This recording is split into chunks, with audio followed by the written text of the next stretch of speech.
Kalau kita ingin maju sebagai umat ya, kita harus meninggalkan zakat. Zakat itu nggak populer. Quran juga tidak terlalu mempopulerkan zakat. Pada masa Nabi, zakat itu nggak populer. Pada masa sahabat juga nggak populer. Yang populer apa? As-sadaqah. Innamas sadaqatu lil fuqara wal masakin. Itu tidak dikatakan nama zakat lil fuqara wal masakin. Benarkah istilah zakat tidak populer di zaman Nabi? Saya Fazal Imam, selamat datang di Sekolah Tafsir. Dalam sebuah hadis yang diriwayatkan oleh Al-Bukhari dan Muslim tertulis, Islam dibangun atas 5 dasar. Bersaksi bahwa tidak ada Tuhan selain Allah, Muhammad adalah utusan Allah, menegakkan sholat, menunaikan zakat, haji ke Baitullah, dan puasa Ramadan. Dalam hadis ini, zakat termasuk dalam dasar Islam dan kalimatnya jelas, wa ita'iz zakat.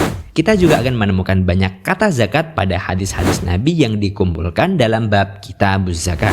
Dalam Al-Quran sendiri, kata zakat yang disebut bersamaan dengan kata sholat ada 26 kali penyebutan. Dan disebut satu konteks dengan sholat tetapi berbeda ayat ada 1 kali.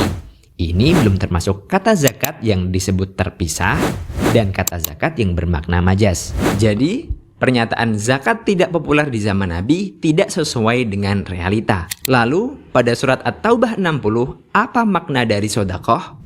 Dalam Al-Quran dan Sunnah, sodakoh bisa bermakna sodakoh sunnah, bisa bermakna sodakoh wajib atau zakat. Lalu, bagaimana cara membedakan makna keduanya? Dilihat konteksnya. Imam Ar-Razi dalam tafsirnya berkata, kata sodakoh pada surat At-Taubah ayat 60 lebih tepat dimaknai sodakoh wajib atau zakat. Dengan alasan, pertama, menggunakan lam tamlik yang bermakna untuk, menunjukkan adanya peruntukan khusus pada sodakoh ini. Kedua, menggunakan kata innama yang secara harfiah bermakna hanya untuk, menunjukkan peruntukan sodakoh ini hanya untuk asnaf 8, tidak boleh untuk membangun masjid atau sekolah. Yang ketiga, konteks ayat sebelumnya yang membahas sodakoh wajib. Nanti pasti ada yang komen videonya dipotong. Poinnya tidak seperti itu. Meskipun poinnya benar, Anda ingin mengelola lebih banyak dana umat selain zakat, premis yang Anda bangun zakat tidak populer di zaman Nabi, atau kata sodakoh dalam surat At-Taubah bukan bermakna zakat, ini tidak bisa dibenarkan secara ilmu tafsir. Follow untuk konten tafsir lainnya.